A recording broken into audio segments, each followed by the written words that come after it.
My first run. This is probably a bad idea, is to drive a 700 horsepower car right off the bat. Start number one. But I'm gonna bring up the rear. Do you generally drive with paddles, or do you? It depends. Most of the time, even up here, I'll put it in auto mode and let it do it, because it's one less thing I got to think about doing. Right. So this one, you can pull it all the way down the manual. You can paddle shift it. You got up and down just like any other one.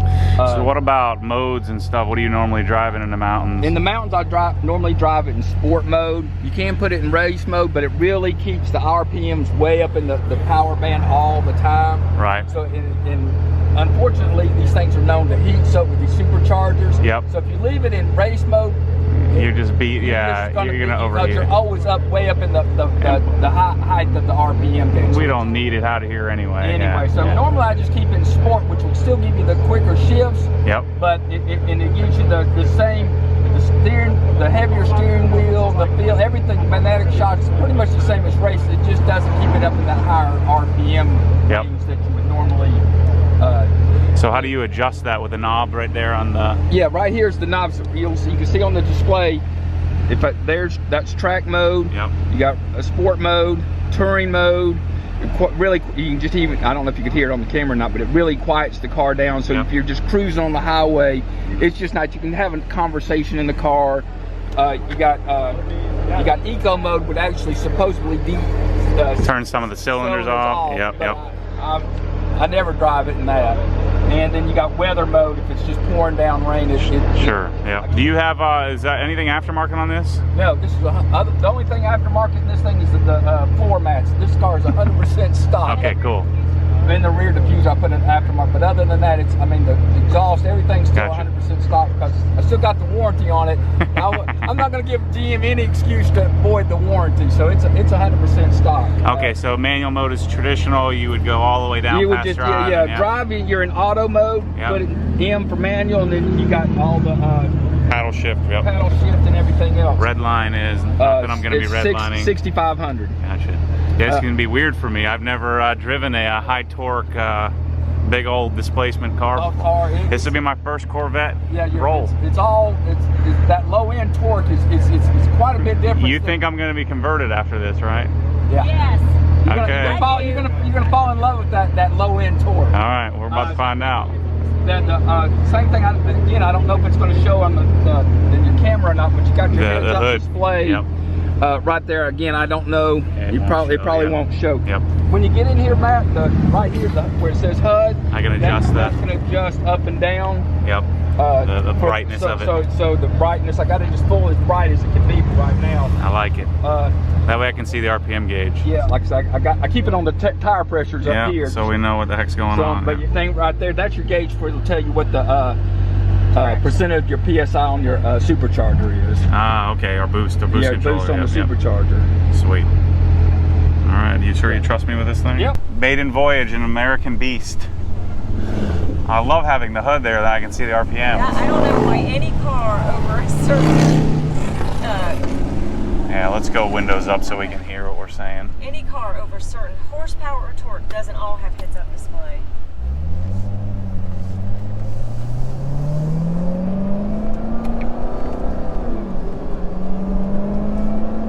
Yeah, we'll go auto for a few minutes.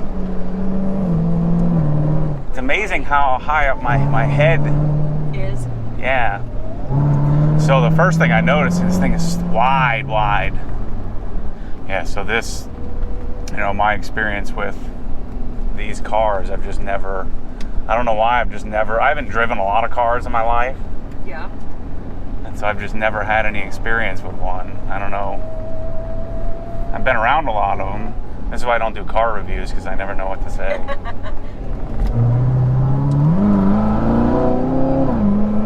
So how does he manage RPM so I'm not driving very smoothly yet? So yeah, I mean, I can almost not brake on these parts. I feel like I feel confident. It's a good first car for me to get in so I don't have to shift. There you go.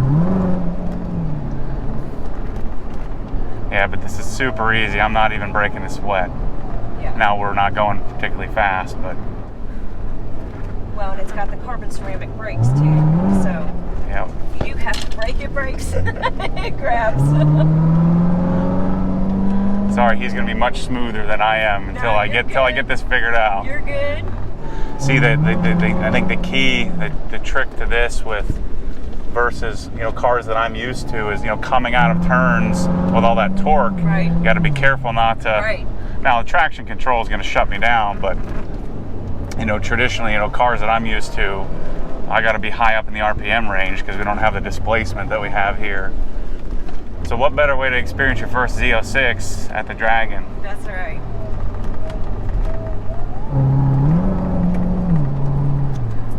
So let's try manual mode here first. I keep forgetting to look at the HUD. Maybe I need to move it up. It takes a while to get used to, but it's nice because it's just, like I said, your eyes move an eighth of an inch down instead of having to glance all the way down at the dash. And then the dash still shows different things than the heads-up display. I don't know if it's on that panel that you're looking at, but it also shows the G-forces. Yeah. Kind of fun. Oh yeah, 0.4 Gs. I think because I'm sitting up so high, I need to adjust it, but I'm not going to do that right now. Oh yeah, I need to stay in manual. That way I stay in third gear. So how do you do sitting in here, passenger all the time? You just get used to it? You learn not to necessarily eat breakfast before you're running on the tail. And then wait a while after lunch. It's definitely different being a passenger. Yeah. Let's try the brakes. Oh yeah. The other thing too is it's so wide. So I've driven it, like I said, my husband did me a great favor and made me drive it on the tail. Yeah. Which was a little frightening, but then it was fun, and then it's definitely very empowering. Oh, this is so easy to drive. I mean, I can tell you right now. I mean, I've been in this for what, 6 minutes, and I'm already feeling comfortable. And I'm not a particularly gifted driver. The thing to me that it took a while to get used to was the width of the car. I have no sense of how wide it is, and with the big old tail on the back. You can't see. Yeah, exactly. And sometimes the cars seem like they're right on you when they're definitely a little bit further off. It's funny because now I'm twice your size, but it's funny, this feels small to me, probably because my head is all the way up on the ceiling. Yeah, and I can barely see. See, I've gotten used to wider cars because of the GT3 RS, yeah.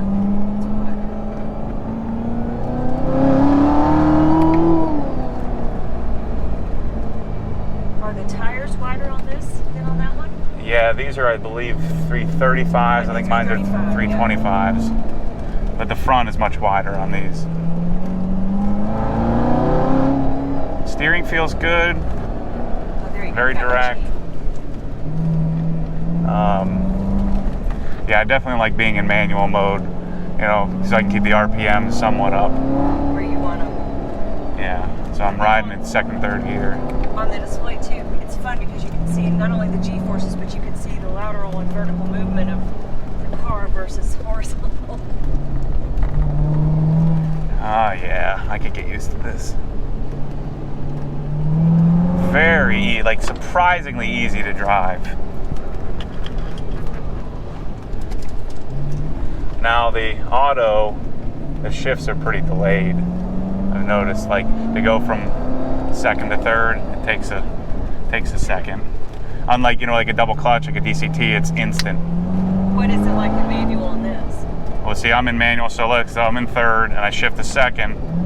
It takes a half a second or a quarter second, and that's the difference between a typical auto and a double clutch. Where the next gear is already engaged. Right.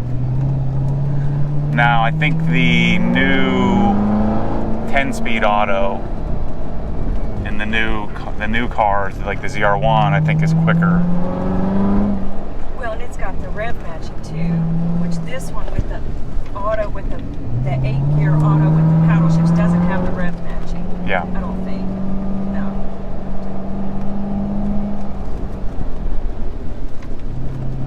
Yeah, I could be driving 75% faster right now if we weren't behind people. Can you tell about the magnetic ride? Yeah. Yeah, the suspension is fantastic. You know what tires are on this? Are they Pilot Sports? We had the Pilot Sports, but we went through those pretty quickly. So these are the Super Sports. Oh, Just gotcha. the Michelin Super Sports. Yeah. But the Sport Cup, the Cup 2s, the grip on those, Matt, is amazing. Yeah, I had those on my SC1000 and my GT3. Right. Yeah. That's right, you had them. Gosh, I wish I brought my car. Actually, if I just keep jumping in people's cars, I guess I could be driving the whole darn time.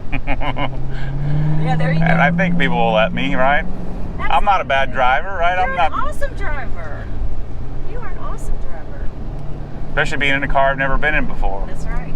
Now I'm cheating here because this one's easy. Yeah, this one's easy to drive. It's fun. We come up to the Highlands and go up here all the time. Just about every weekend. The Highlands is fantastic.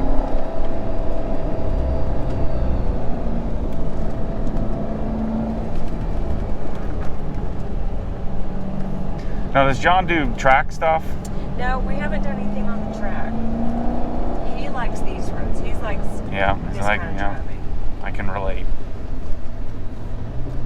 And as you know, there's so many other roads around here that aren't as crowded. Yep. So you get a good run. And Yeah, I prefer, Wyatt Road is my favorite, and which I was telling you about, and then, like the 107, and was it the out east a little bit, out near Balsam. A lot of those roads are amazing. Exactly. Everyone excels at.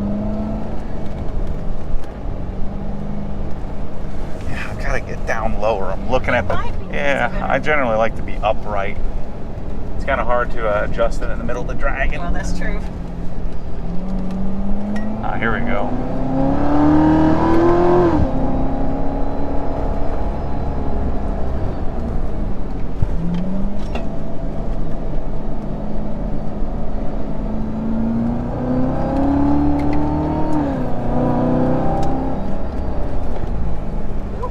Maybe you'll get a clear run through gravity cavity.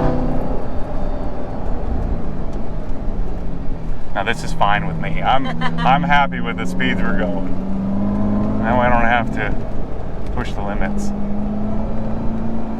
So balanced though, incredibly balanced. I mean, I see how, this competes with that 488 that's behind us. Right. We'll give it a run for its money in this. No question. But I'm surprised at how at home this is on these roads. Like I thought it would feel a little Heavy. Yeah, the car feels really light. Like back and get a run. Yep.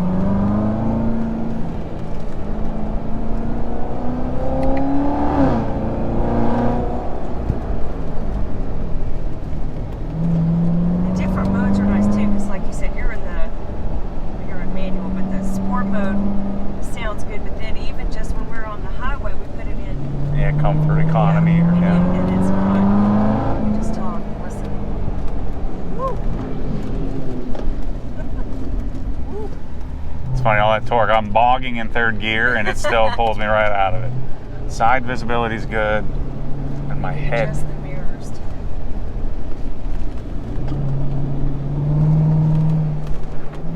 It's interesting getting in with different people, different driving styles, and I've never really been a passenger up here. It's definitely different being a passenger. Yeah. Well, I'm going to tell John, sorry, buddy, I'm going to be driving this rest of the weekend. You go be passenger. You get to come here all the time. Come on, man. Come on, man. Do it for the good of the channel. There you go. A little sacrifice. Like, oh, sorry, buddy, my GoPro broke. I only got one video out of it, but thanks for letting me drive. Appreciate that.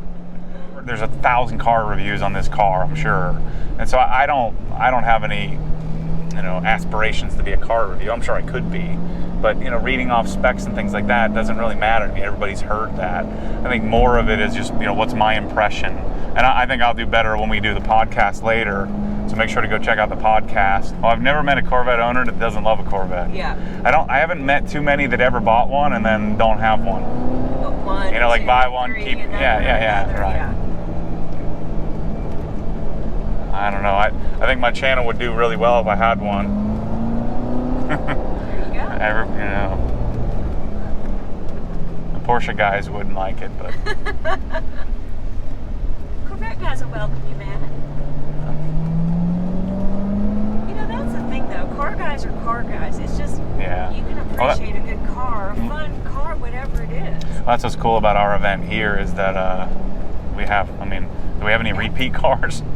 I don't think, I mean, we have a couple of Mustang GTs, but I think we've got pretty much everything covered here. I don't think there are any repeats. STI, we have a Dodgestone 488. Yep. We have a Carrera S, Turbo S. There's, you know, the 3 generations. There's about a C6. This was a good, I'm glad there's lots of traffic so I can just drive this without getting crazy.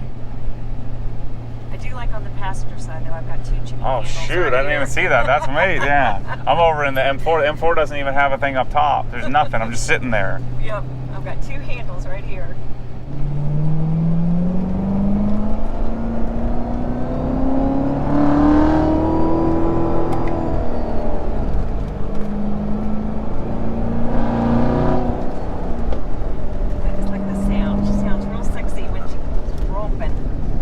Nothing else like it.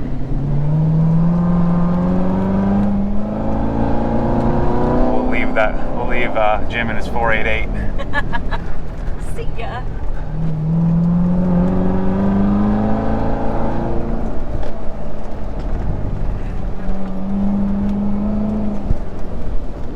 A little ABS for you. Left him. Smoked him, Matt.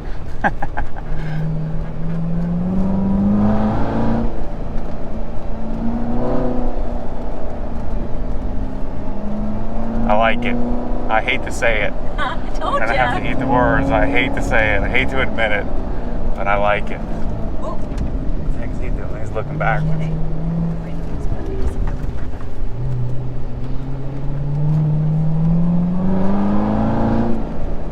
And then even for some of the older generation Corvettes with the LS engines, you can have whatever experience you want. You can keep it stock or it's so easy to modify. Yeah, I'm gonna get in the ZR1, the C6. Oh yeah. Try that. Try out Raz's out. There you go. But I'm not riding with him because he's insane. Ride with Chelsea, ride with Chelsea. Oh, you're not gonna ride with him. I'm not gonna ride as passenger with him driving. Go. I mean, this is. I don't know if I'm getting older and better at driving, but this was super easy to drive. I was kind of worried about getting in one of these and not being able to handle it. It's got the backup cam. This is good. That's a wrap. I guess I got to get a Z06.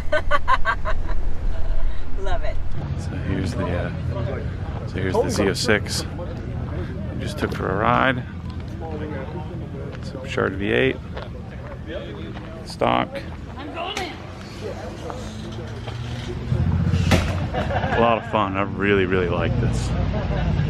Even though we didn't get a very aggressive run in, this was nice. Really great.